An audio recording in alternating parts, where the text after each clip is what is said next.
As the grand inquest of the nation, the House of Commons has the right to institute and conduct inquiries, as well as to send for papers and records. This Guy's Garage. Like and subscribe. Mr. Shea, are you familiar with the law as it has been described by the previous speaker, by the parliamentary law clerk? A yes or no would be great. I am not a legal expert.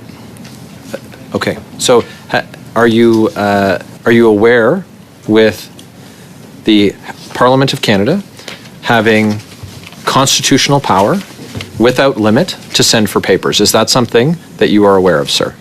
I don't think it's a simple yes or no question because Well, there in are fact- other in privacy acts and information acts that apply. Okay. Well, I'm not going to waste the committee's time and have the previous speaker, the law clerk for the House of Commons, re-explain this to you. This isn't something that is political in nature, as one of the other witnesses spoke of. This is been tested by the Supreme Court of Canada. It is an absolute right without limit, and none of the other rationale that has been offered by you or by the other agencies that are represented here today offer exemption from constitutional powers of Canada's Parliament. Can you tell me if you have been granted, if PCO has been granted an exemption to the Constitution? Successive governments have taken the same view in terms of production of document to Parliament. Going back to the 1973 principles governing the production of documents for Parliament, the government of the day tabled its position explaining exactly what could and could not be tabled to parliamentary committees. In 2010, the government of the day reviewed this and reaffirmed the same principles, which included being able to exclude things like legal advice, the Supreme Court disagrees privacy, with you. The Supreme Court of Canada disagrees with you, and I'm going to reclaim my time. Thank you very much. Did the Prime Minister's office direct you to have your department not comply with the order of this committee? Received no such direction. Who coordinated the effort for you to speak on behalf of all departments about their active participation in a campaign to disregard the legal authority of Canada's Parliament to order the production of the documents that we did? I would say I'm not speaking on behalf of all departments. I simply gave an opening statement in order to maximize the time for the committee. It's very interesting.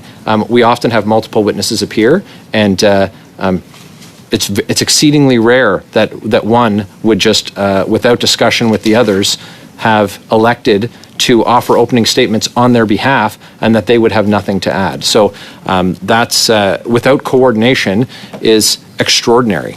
Is coordination. It was not direction. I think there's a huge difference. When we met as an ADM working group to talk about how we can best respond to this. I haven't posed a question there to you. was a request that I give an opening statement. Mr. Chair, if I have a question for the witness, I'll direct one to him. But if he wants to interrupt, I'd encourage him to run for Parliament. And at that point, he might have the opportunity to learn a little bit about the powers of Canada's Parliament to send for persons and papers, which were just clearly articulated by the parliamentary law clerk. Sir, the redactions that have been offered by PCO and other departments are absolutely ridiculous. This committee, which were just clear, he wants to interrupt. Questions for coordination without discussion. It's the production of the documents that we did. I would say I'm not speaking on behalf of all departments. I simply gave an opening statement in order to maximize the time for the committee. It's very interesting. We often have multiple witnesses appear, and it's exceedingly rare that one would just, without discussion with the others, have elected to offer opening statements on their behalf and that they would have nothing to add. So that's, without coordination, is extraordinary.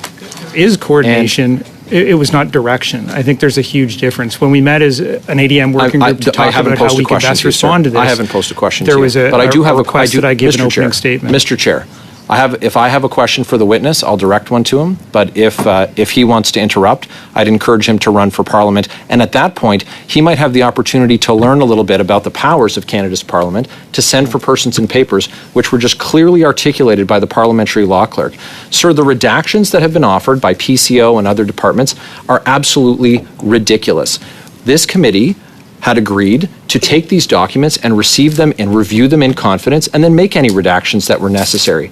To claim that McKinsey is the one who requires the documents to be redacted, yet they've furnished the committee with all of their documents in an unredacted fashion, puts you at odds with the very same organization that you're professing to protect. In fact, it appears like there is political coordination by the Prime Minister's office through your department to ensure that there is not compliance with the laws of this country. How can you explain, other than the ministers giving their departments direction to defy the law, then how can you justify what other rationale you have arrived at that gives you the right to disregard the absolute authority, the legal authority, the constitutionally tested authority for the documents that have been requested of you to be tabled with this committee? That was a question. I can only speak for PCO. PCO has received no such direction. We have followed the standards and the protocols that we always follow. In the case of these documents, of the 280 pages, we have 2 paragraphs which are redacted, and it is for cabinet confidence. In the original documents that we provided to you, we redacted additional information that was commercial confidence related to McKinsey, and 2 instances of personal information related to those who signed the contract. Subsequent to McKinsey providing its documents, we unredacted that portion. We also took the additional step of going to the 2 individuals whose privacy was there to seek their permission to unredact that. That is something that we have the ability to do. In the absence of their permission, we would have kept that redacted. I find it interesting that you seek the permission of third parties and take that as instruction when the House of Commons has legally instructed you to produce the documents and you refuse to. And this is a serious problem. And the erosion of trust that this creates, that Canadians cannot trust government when government refuses to do what the people who are elected to represent them have asked to be executed on, when it is legal and reasonable for it to be done, and your department refuses because your department says they know better, that's unacceptable. And you said that you don't speak for the other departments, but you came here today, sir, offering statements on behalf of all but one other department. So that's why you're receiving my questions as the spokesperson. The minister responsible for your department, Mr. Barrett. The minister responsible for your department is who? The Prime Minister. Now, myself and my Conservative colleagues, unlike the Liberal and the NDP coalition, believe that our mission should actually be Canadians and their money. And this is why we asked for these documents, because we believed that this to me is just such a typical bureaucratic response. Canadians aren't smart enough to know where their money is going. That's just so incredibly unfortunate. And so we asked for these documents so that we could see the expenditures of these departments with McKinsey and Company. But in fact, it's no surprise that we received so many redacted documents. If I look at the unredacted documents we did receive from the BDC, we see that McKinsey charged $500,000 for 5 weeks of work for a strategic study. We see that McKinsey charged $160,000 per week for 4 weeks of work for an IT strategy. We see that McKinsey received $3 million, that's an M, $million, for 4 months of work for an advanced analytics and artificial intelligence project. That's a lot of money. We see that McKinsey and Company received $2.9 million for 4.5 months of work for a transformational launch. And finally, from BDC, we see that McKinsey and Company was paid $2.9 million for 12 weeks of work. That's $240,000 per week of work. This is at a time where Canadians are in a cost of living crisis. A recent survey by H&R Block found that 52% of Canadians feel that they don't have enough money left till the end of the month. That 46% of Canadians feel that they are on the brink of insolvency, defined as being $200 or less away from being able to meet their financial obligations. 1 in 5 Canadians said they were very likely to obtain meals from a food bank, and that a survey from the University of Saskatchewan suggested 20% of Canadians are skipping meals to cut down on food. Someone somewhere is missing breakfast, lunch, or dinner when we are having these types of expenditures. So I'll ask Madame Hudon from BDC, how can you possibly justify these large amounts when Canadians are struggling?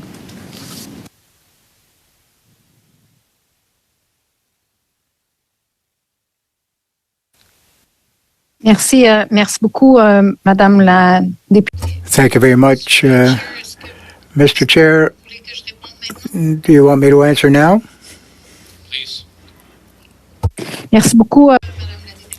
Thank you very much, Member of Parliament.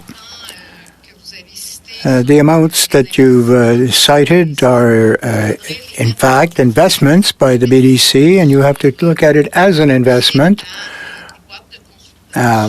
in various projects undertaken by consultancy firms on subjects. I'll go on to RCC. I see a total contract of $500,000 where a project leader received $73,000 for an unspecified number of days of work. We don't know if they worked 1 day, 2 days, 3 days to get that $73,000. We see a subject matter expert received $74,000 also for an unspecified number of days of work.